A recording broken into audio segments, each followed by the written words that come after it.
หน้าบ่นาวทุกคนคลิปนี้ครูออจะมีแนวเซอร์ไพรส์น้องพิมพ์เราจะมาถามน้องพิมพ์เนาะว่าความฝันในอนาคตถ้าเรียนจบแล้วจะอยากเป็นยังเนาะก่อนอื่นกับสบายดีพ่อแม่พี่น้องฟังเราฟังไทยทั้งในและก็ต่างประเทศทุกๆคนที่เข้ามาติดตามภาพชมครูออแหละค่ะน้องพิมพ์สบายดีคือมีผู้ใหญ่ใจบุญคือ FC เนาะพี่ FC ทางฝั่งไทยนี่แหละเนาะกับคนเก่าคนเดิมเนาะเพิ่นโอนเงินมาให้น้องพิมพ์ 1,500 บาทเนาะ ดีใจบ่ดีใจเนาะซึ่งเป็นผู้ใหญ่ใจบุญคนเก่าเรามีแต่คนเดียวเลย ผู้ที่มักให้พิมพ์ยังมีอีกคนนึงเนาะที่ให้เธอแล้วให้ซื้อขนม500เนาะผู้นั้นเพิ่นเอ็นดูพิมพ์เนาะเพราะว่าเพิ่นติดตามพิมพ์ติดตามครูออนี่ก็โดนเนาะครูออก็ขอบคุณเนาะผู้ใหญ่ใจบุญท่านนี้เพิ่นเนาะพี่ท่านนี้เพิ่นติดตามช่องของครูออดนแล้วก็เคยซัพพอร์ตลูกศิษย์ของครูออเนาะก็ไล่เถื่อได้ล่าสุดก็มาซัพพอร์ตน้องพิมพ์เพราะว่าย้อนอย่างเพิ่นจริงมาซัพพอร์ตน้องพิมพ์น้องพิมพ์เล่าให้ฟังเลยค่ะว่าเป็นอย่างผู้ใหญ่ใจบุญถึงเอ็นดูสงสารแล้วก็ช่วยเหลือแบบให้เงินในการเรียนลองเล่ามาให้พี่ FC ได้เข้าใจแม่อันปีม.4หนูก็เกือบบ่ได้มาโรงเรียนปีม.4แล้วมีผู้ใหญ่ใจบุญมาช่วยน้องคืออันนี้เนาะตอนที่น้องพิมพ์อยู่ม.4พอดีครูออย้ายมาซ่อนอยู่นี้เนาะแล้วครูออได้เป็นครูประจำชั้นของน้องพิมพ์พอดีเลยเนาะคือว่าไปก็คือเป็นโซ่ของน้องพิมพ์ก็มาได้เนาะครูออเป็นครูประจำห้องแล้วทีนี้พาน้องพิมพ์ถ่ายคลิปแล้วพอดีครูออก็เลยถามน้องพิมพ์ก็บ่ได้คิดว่ามันจะนักแบบเนี้ยนะแล้วน้องพิมพ์ก็เฮาก็เรียกแอปเนาะลมกันน่ะน้องพิมพ์กลับบ้านแล้วทีนี้ช่วงปิดเทอมน้องพิมพ์ก็เลยแซดมาหาครูออว่าปีหน้าสิบ่ได้มาเรียนแล้วเนาะน้องพิมพ์สิบ่ได้มาเรียนแล้วครูออก็ตกใจเป็นหยังคือบ่ได้มาเรียนก็น้องพิมพ์เล่าให้ฟังเลยแม่บ่ได้มาเรียนเพราะว่าพ่อแม่บ่มีเงินส่งเรียนพ่อแม่บ่มีเงินส่งเรียนล่ะทีนี้ให้ออกโรงเรียนคือแบบครูออตกใจครูออก็เลยว่าให้น้องพิมพ์น่ะโน้มน้าวจิตใจพ่อแม่แล้วก็ขอนำพ่อแม่ว่าให้ได้มาเรียนเนาะให้ได้มาเรียนแล้วเดี๋ยวครูออจะพยายามซอกทุนให้หรือว่าสิซัพพอร์ตน้องพิมพ์เนาะจะขอซัพพอร์ตน้องพิมพ์ช่วยอันได้ก็จะช่วยไปเรื่องบิ๊กปึ้มเนาะหรือว่าปากกาสมุดเรียนแบบนี้นะเพราะว่ายุงเหียนนี้เขาให้กินฟรีเนาะให้นอนฟรีค่าน้ำค่าไฟบ่ได้เสียเนาะเพราะว่าเป็นโรงเรียนที่ว่ารัฐบาลช่วยเนาะแบบรัฐบาลเพิ่นให้งบเนาะเลี้ยงอาหารการกินอยู่นี่ฟรีทุกอย่างค่าน้ำค่าไฟก็บ่ได้เสียแต่ว่าอาคารเรียนเนาะทุกคนคือหอพักกับอาคารเรียนนี้เป็นของรัฐบาลไทยเพิ่นมาสร้างให้เนาะทุกคนพระเทพเนาะองค์พระเทพเพิ่นมาสร้างให้แล้วเลือจากนั้นแม้นรัฐบาลเพิ่นออกงบให้เนาะทุกๆปีเลยเนาะให้นักเรียนที่ว่าด้อยโอกาสบ่มีโอกาสที่จะมาเรียนเป็นนักเรียนที่ทุกยากเนาะทุกจนได้มาเรียนเนาะแล้วน้องพิมพ์เล่าให้ฟังได้ตอนอยู่บ้านน้องพิมพ์เขาเรียนอยู่บ้านนี้ย่างบ่หรือว่าขี่รถย่างเอาห่อเข้าไปกินยุงเรียนบ่ห่อเข้าไปกินยุงเรียนเลยบ่มีหอพักยุงเรียนมีแต่คนอยู่ใกล้นะจนน้องอยู่ม.ในนึงเลยย่างเอาย่างจักชั่วโมงประมาณ30นาที40นาทีจัง30-40นาทีก็ถือว่าไกลอยู่แต่ว่าก็บ่ไกลซ้ำน้องเจนเนาะน้องเจนนี่ย่างไกลแล้วก็ลูกศิษย์ครูออหลายๆคนที่ครูออไปสอนน่ะย่างเป็นชั่วโมงปลายพุ่นได้2ชั่วโมงพุ่น โอ้มือหนึงก็ย่างเป็น2-3-4 ชั่วโมงพุ่นแหละถ้าว่าไล่ไปกลับนะแล้วก็ข้ามนำอีกแต่แสดงว่าน้องพิมพ์ก็ย่างก็30 นาที40 นาทีนี่ก็ถือว่าโอเคอยู่โอ้ถ้าว่าเทียบกับในเมืองก็บ่โอเคได้เนาะถือว่าโอ้ลำบากสุดๆเลยเนาะทุกคน แล้วครอบครัวทั้งหมดมีจักคนน้องพิมพ์ 11 คน 10ฮะ อันนี้ยังนักกว่าน้องจีนอีก 11 คนแต่ นักกว่าอันครูอ้ออีก แต่อันพ่อแม่น้องลงอยู่อันเพื่อนอันหนึงแล้ว อ๋อ แต่ คือว่า หย ลง คน เดี๋ยวตอนนั้นหัน11 คนแต่ว่าเดี๋ยวนี้หันลงเฮือนแล้วเนาะ แม่น ลงเฮือนแล้ว แล้วมีอ้ายเอื้อยน้องนำกันจักคน มี5 คน มี5 คนซ้ำครูอ้อนะครูอ้อก็มี5 คน6นำมันล้าน แล้วเอื้อยได้สร้างครอบครัวได้บ่เอื้อยมีผู้สร้างครอบครัวได้บ่เอื้อยอ้าย ยังบ่สร้างเทื่ออันซอกเงินอันทรงจนน้องเฮียน อ๋อ มีเอื้อยไปเฮ็ดเวียกส่งเงินให้พ่อแม่ใช้ แม่น ให้ส่งน้องเรียน แล้วมีน้องจักคน มีน้องคนเดียว แต่เราบ่มีโอกาสเรียนแบบพ่อแม่ก็บ่มีเงินส่ง เอ้า เราเรียน น้องออกเรียนแล้ว ออกแล้ว โอ้แสดงว่าคำข้อของครูอ๋อเนาะเป็นพ้นทุกคนครูอ๋อบอกว่าให้น้องพิมพ์ไปข้อนำพ่อแม่ให้น้องพิมพ์ได้เรียน เพราะว่าครูอ๋อจะซัพพอร์ตดีแต่ว่ามี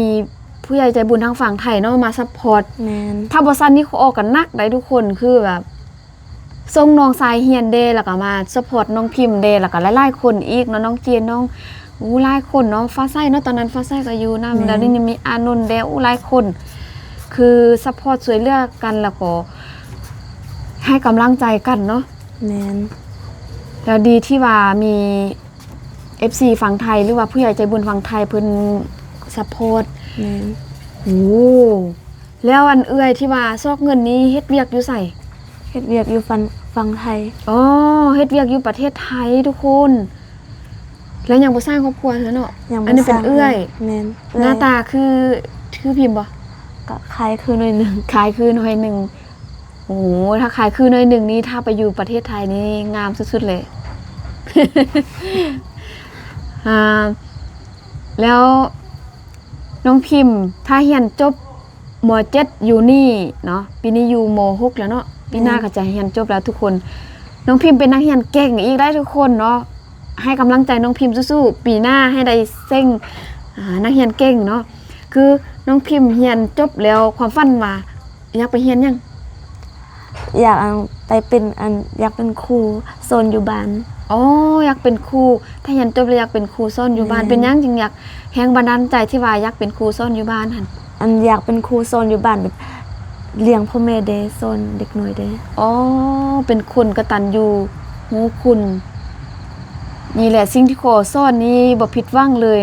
มันซึมซับให้ลูกศิษย์ครูแบบฮู้จักคำว่าบุญคุณเนาะครูก็ดีใจได้เนาะเวลาสอนลูกศิษย์แล้วลูกศิษย์จื้อแล้วก็แบบไปนำใส่ให้มันเอาไปใส่ในชีวิตประจำวันเนาะแบบ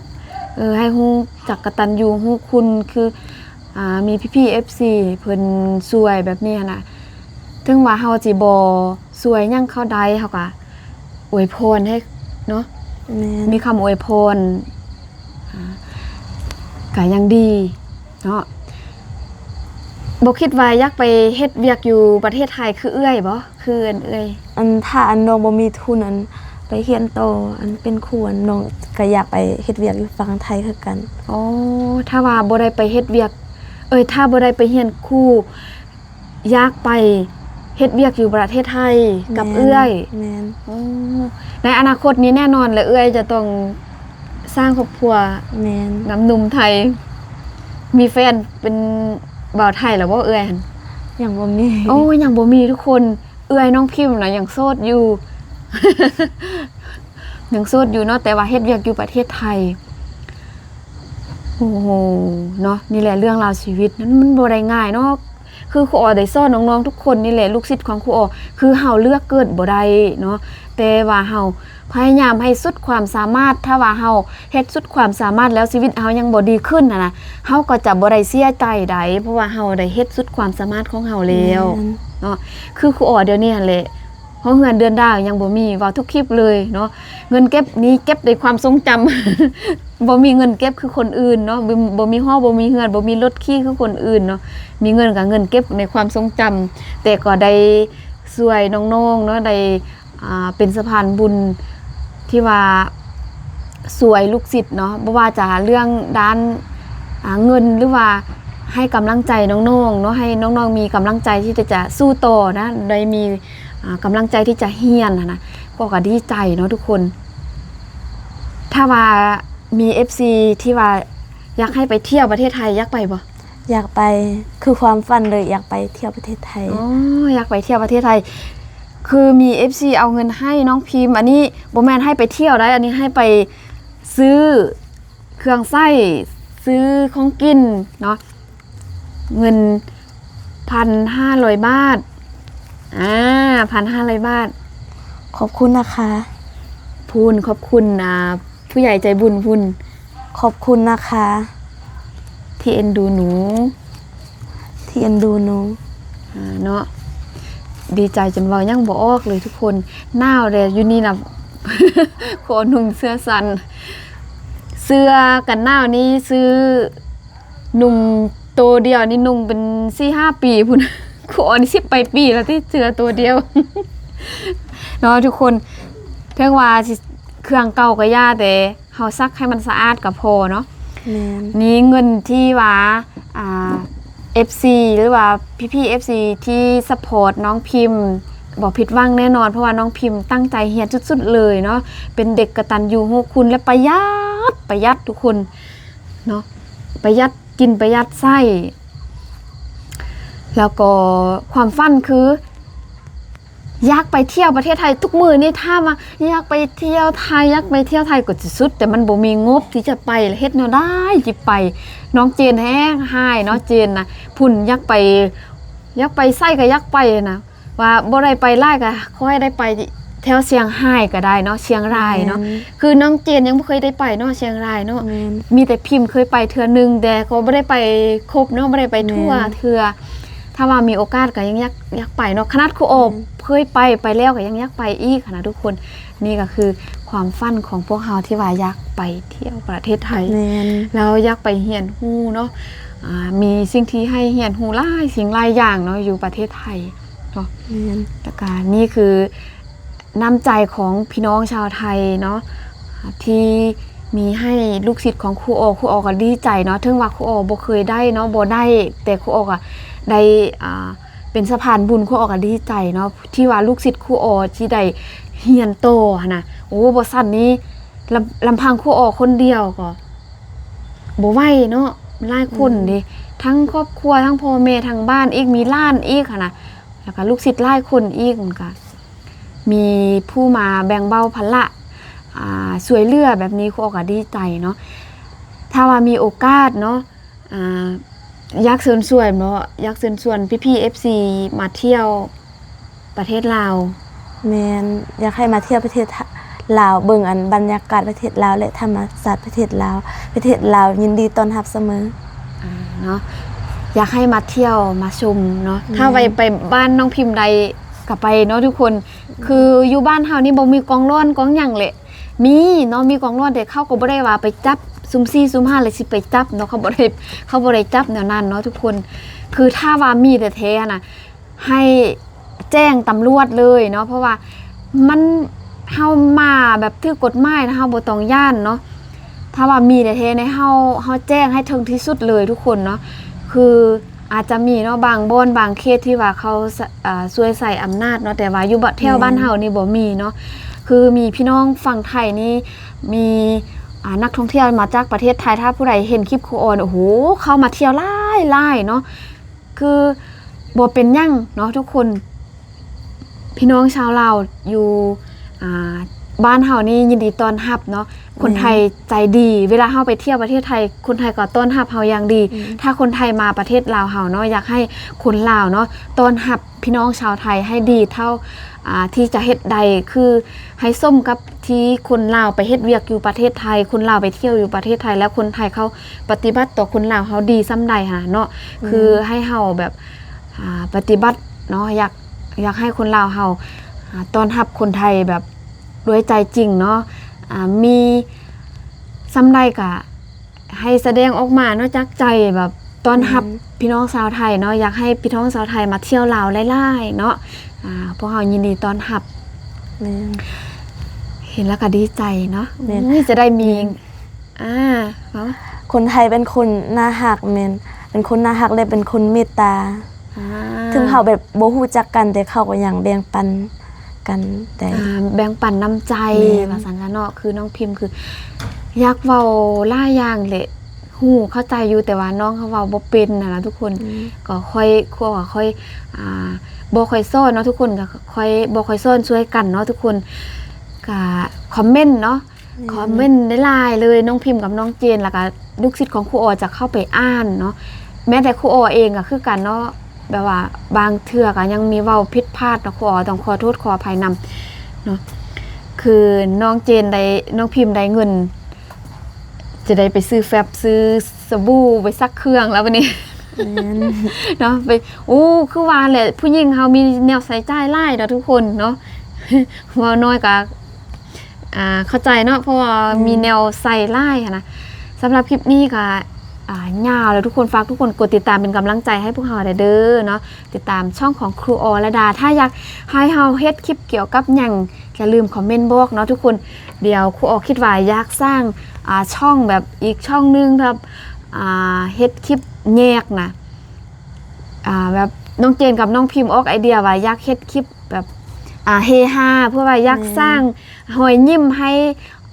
พี่ๆ FC ทางฝั่งไทยทางลาวเฮาเนาะให้เบิ่งแล้วมีความสุขนะทุกคนแล้วทุกคนคิดเห็นอะไรอย่าลืมคอมเมนต์บอกพวกเฮาเด้อเนาะอยากให้เฮาเฮ็ดคลิปเกี่ยวกับหยังก็อย่าลืมคอมเมนต์บอกสำหรับคลิปนี้เฮาจะต้องจบคลิปไว้สำนี้ก่อนค่ะต้องกล่าวคำว่าสบายดีพบกันคลิปหน้าเด้อมีหยัง พอสิเป็นตลกให้ทุกคนได้บ่คอมเมนต์บอกได้เด้อ